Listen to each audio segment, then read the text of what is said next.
Hi ಎಲ್ರಿಗೂ ನಮಸ್ಕಾರ. ನಾನಿವತ್ತು ಸಿಂಪಲ್ಲಾಗಿ ಖಾರ ಪೊಂಗಲ್ನ ಯಾವ ರೀತಿ ಮಾಡೋದಂತ ತಿಳಿಸ್ಕೊಡ್ತಾ ಇದ್ದೀನಿ. ಫಸ್ಟ್ ಟೈಮ್ ಯಾರೆಲ್ಲ ನನ್ನ ಚಾನಲ್ನ ನೋಡ್ತಿದ್ರೆ ಎಲ್ಲರೂ ಚಾನಲ್ನ ಸಬ್ಸ್ಕ್ರೈಬ್ ಮಾಡಿಕೊಂಡು ವಿಡಿಯೋನ ನೋಡಿ. ನಾನಿಲ್ಲಿ ಪೊಂಗಲ್ ಮಾಡೋದಕ್ಕೆ ಒಂದು ಕುಕ್ಕರ್ನ ತೊಗೊಂಡಿದ್ದೀನಿ. ಆ ಕುಕ್ಕರ್ಗೆ 1 ಗ್ಲಾಸಷ್ಟು ಅಕ್ಕಿ ಹಾಕ್ಕೊಂಡಿದ್ದೀನಿ. ನೀವು ರೇಷನ್ ಅಕ್ಕಿ ಆದರೂ ತೊಗೊಳ್ಬೋದು, ಚೆನ್ನಾಗಿರೋ ಅಕ್ಕಿ ಆದರೂ ತೊಗೊಳ್ಬೋದು. ನಾವು ಎಷ್ಟು ಅಕ್ಕಿ ಹಾಕ್ಕೊಂಡಿರ್ತೀವಿ ನೋಡಿ ಅದೇ ಗ್ಲಾಸಲ್ಲಿ ಅಷ್ಟೇ ಪ್ರಮಾಣದಲ್ಲಿ ಹೆಸರುಬೇಳೆನ ಹಾಕ್ಕೊಳ್ಬೇಕು. ನಾನಿಲ್ಲಿ 1 ಗ್ಲಾಸ್ ಅಕ್ಕಿಗೆ 1 ಗ್ಲಾಸಷ್ಟು ಹೆಸರುಬೇಳೆನ ಹಾಕ್ಕೊಂಡಿದ್ದೀನಿ. ಇವಾಗ ಇದನ್ನೆಲ್ಲ ಚೆನ್ನಾಗಿ ನೀರು ಹಾಕಿ ತೊಳೆದಿಟ್ಕೊಂಡಿದ್ದೀನಿ.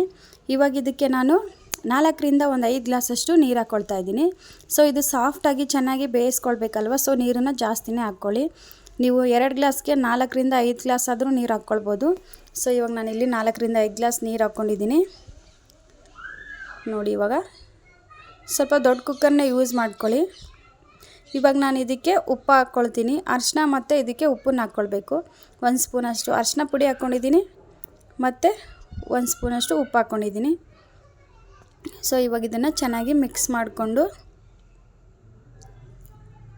3ರಿಂದ 4 ವಿಸಿಲು ಹೊಡ್ಸ್ಕೊಳ್ಬೇಕು ನೋಡಿ. ಈ ಥರ ಮಿಕ್ಸ್ ಮಾಡ್ಕೊಳ್ಳಿ ಎಲ್ಲನೂ. ಅರಿಶಿನ ಹಾಕ್ಕೊಳ್ಳೋದ್ರಿಂದ ಕಲರ್ ತುಂಬಾ ಚೆನ್ನಾಗಿ ಬರುತ್ತೆ ನೋಡಿ. ಇವಾಗ ಇದನ್ನು ಚೆನ್ನಾಗಿ ಕ್ಲೋಸ್ ಮಾಡಿಬಿಟ್ಟು 4 ವಿಸಿಲ್ ಹೊಡ್ಸ್ಕೊಳ್ಳಿ. 3ರಿಂದ 4 ವಿಸಿಲ್ ಹೊಡ್ಸ್ಕೊಂಡ್ರೆ ತುಂಬಾ ಸಾಫ್ಟ್ ಆಗುತ್ತೆ ರೈಸು ಮತ್ತು ಹೆಸರುಬೇಳೆ ಚೆನ್ನಾಗಿ ಬೇಯಿಸ್ಕೊಳ್ಬೇಕು ನಾವು.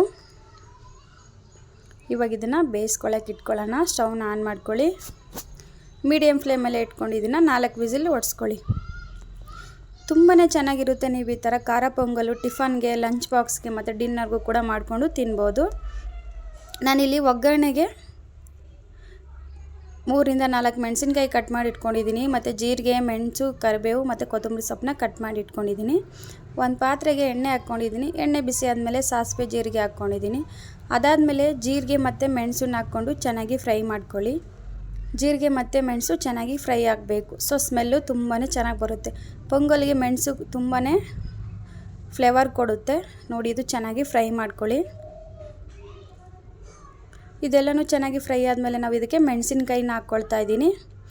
ಖಾರ ಎಷ್ಟು ಬೇಕೋ ನೀವು ನೋಡಿಕೊಂಡು ಅಷ್ಟು ಮೆಣಸಿನ್ಕಾಯಿನ ಯೂಸ್ ಮಾಡ್ಕೊಳ್ಬೋದು. ನಾನು ಇವಾಗಿದ್ದು ಹಸಿಮೆಣಸಿನ್ಕಾಯಿ ಹಾಕ್ಕೊಂಡಿದ್ದೀನಿ. ಅದಾದಮೇಲೆ ಕರಿಬೇವು ಹಾಕ್ಕೊಂಡಿದ್ದೀನಿ. 1-2 ಒಣ ಮೆಣಸಿನ್ಕಾಯಿನ ಹಾಕ್ಕೊಂಡಿದ್ದೀನಿ ನೋಡಿ. ಈ ಥರ ಚೆನ್ನಾಗಿ ಫ್ರೈ ಮಾಡ್ಕೊಳ್ಳಿ ಎಲ್ಲನೂ. ಒಣ ಮೆಣಸಿನ್ಕಾಯಿ ಕೂಡ ತುಂಬಾ ಚೆನ್ನಾಗಿ ಫ್ಲೇವರ್ ಕೊಡುತ್ತೆ. ನೀವು ಖಾರ ಜಾಸ್ತಿ ಬೇಕಂದರೆ ಇನ್ನೂ ಸ್ವಲ್ಪ ಜಾಸ್ತಿನೇ ಮೆಣಸಿನ್ಕಾಯಿನ ಹಾಕ್ಕೊಳ್ಬೋದು ನೋಡಿ. ಇವಾಗ ವಿಸಿಲ್ ಹೊಡ್ಸ್ಕೊಂಡಿದ್ದೀನಿ ನೋಡಿ. ಕುಕ್ಕರ್ ಓಪನ್ ಮಾಡಿ ನೋಡ್ಕೊಂಡಿದ್ದೀನಿ ನೋಡಿ. ಈ ಥರ ಸಾಫ್ಟಾಗಿ ನೀವು ಬೇಯಿಸ್ಕೊಳ್ಬೇಕು, ಅಂದರೆ ಪೊಂಗಲ್ ತುಂಬಾ ಚೆನ್ನಾಗಿ ಬರುತ್ತೆ ನೋಡಿ. ಇವಾಗ ನಾನು ಓಪನ್ ಮಾಡ್ಕೊಂಡಿದ್ದೀನಿ. ಸೊ ಇದು ಗಟ್ಟಿ ಇದೆ. ಸೊ ಇದಕ್ಕೆ ಒಂದು ಸ್ವಲ್ಪ ನೀರು ಹಾಕ್ಕೊಳ್ಳಿ. ನೀರು ಹಾಕ್ಕೊಂಡು ಇದನ್ನು ಒಂದು ಸ್ವಲ್ಪ ನೀರಾಗಿ ಮಾಡ್ಕೊಳ್ಬೇಕು. ಪೊಂಗಲ್ ಗಟ್ಟಿ ಇದ್ದರೆ ಟೇಸ್ಟ್ ಚೆನ್ನಾಗಿ ಬರಲ್ಲ. ಸೊ ಇದನ್ನು ಚೆನ್ನಾಗಿ ಮಿಕ್ಸ್ ಮಾಡಿಕೊಂಡ್ರೆ ನೋಡಿ ಈ ಥರ ಇರಬೇಕು. ಈ ಥರ ಇದ್ದರೆ ಟೇಸ್ಟು ತುಂಬಾ ಚೆನ್ನಾಗಿರುತ್ತೆ. ನೀರು ಹಾಕಿ ಚೆನ್ನಾಗಿ ಮಿಕ್ಸ್ ಮಾಡ್ಕೊಳ್ಳಿ.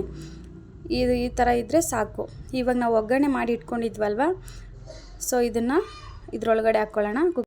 ಕುಕ್ಕರಲ್ಲಿರೋದನ್ನೆಲ್ಲ ಒಗ್ಗರಣೆ ಪಾತ್ರೆಗೆ ಹಾಕ್ಕೊಳ್ಳಿ. ಸೊ ಇದನ್ನು ಹಾಕ್ಕೊಂಡು ಚೆನ್ನಾಗಿ ಮಿಕ್ಸ್ ಮಾಡ್ಕೊಳ್ಬೋದು. ಪಾತ್ರೆ ಏನಾದರೂ ಚಿಕ್ಕದಾಗಿದ್ದರೆ ನೀವು ಕುಕ್ಕರಲ್ಲೇ ಹಾಕ್ಕೊಳ್ಬೋದು.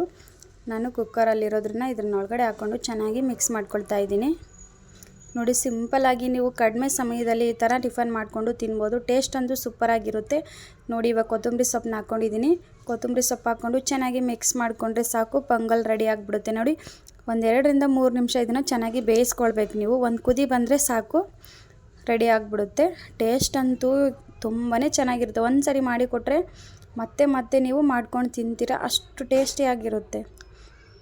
ನೋಡಿದ್ರಲ್ವ ಎಷ್ಟು ಬೇಗನೆ ಆಯಿತು ಅಲ್ವಾ ನೋಡಿ. ಈ ಥರ ಏನಾದರೂ ನಿಮಗೆ ಪೊಂಗಲ್ ಮಾಡಿಕೊಂಡು ತಿನ್ಬೇಕು ಅನಿಸಿದ್ರೆ ಈ ಥರ ರೆಸಿಪಿನ ಟ್ರೈ ಮಾಡಿಕೊಂಡು ಚೆನ್ನಾಗಿ ಬಂದರೆ ಕಮೆಂಟ್ ಹಾಕಿ. ಈ ವಿಡಿಯೋ ಏನಾದರೂ ನಿಮ್ಗೆ ಇಷ್ಟ ಆಗಿದರೆ ಒಂದು ಲೈಕ್ ಮಾಡಿ, ಕಮೆಂಟ್ ಮಾಡಿ ಮತ್ತು ನನ್ನ ಚಾನಲ್ನ ಸಬ್ಸ್ಕ್ರೈಬ್ ಮಾಡ್ಕೊಳ್ಳಿ. ನಾನು ತುಂಬ ರೆಸಿಪೀಸ್ನ ನನ್ನ ಚಾನಲಲ್ಲಿ ಅಪ್ಲೋಡ್ ಮಾಡಿದ್ದೀನಿ. ನೀವು ಕೂಡ ಒಂದು ಸರಿ ನೋಡಿ. ಇಷ್ಟ ಆದರೆ ಲೈಕ್ ಮಾಡಿ ಮತ್ತು ಕಮೆಂಟ್ ಮಾಡಿ. Thank you so much.